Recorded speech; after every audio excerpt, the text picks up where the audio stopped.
6 నెలలు అయింది వచ్చి 6 మంత్స్. రేపు వెళ్ళిపోతున్నాను. అందరు బాగా చూసుకున్నారు, పిల్లలు కూడా చాలా బాగా చూసుకున్నారు. ఎప్పుడైనా ఇక్కడి నుంచి వచ్చాము అక్కడికి వెళ్ళిపోవాలి కదా.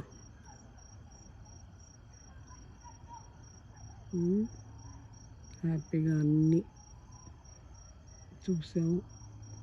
పిల్లలు బాగా అటు ఇటు తీసుకెళ్ళారు. ఫస్ట్ ఆఫ్ ఆల్ 8 years తర్వాత వచ్చాను. నాకు చాలా హ్యాపీ అనిపించింది వాళ్ళని చూస్తుంటే. కానీ మనకంటూ కొన్ని పనులు, బాధ్యతలు, బరువులు ఉంటాయి కదా, తప్పదు, వెళ్ళాలి.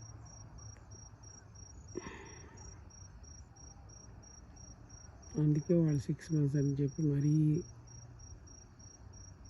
మరీ పంపించేస్తుంటారు. అంటే ప్రతి ఒక్కళ్ళు వాళ్ళ పిల్లల్ని చూసుకోవాలి కదా వచ్చి, అందుకనేమో అలా ఇస్తారు. మొత్తాన్ని బాగానే గడిచిపోయింది, అన్నీ బాగా చూసాం, బాగానే ఎంజాయ్ చేసాం.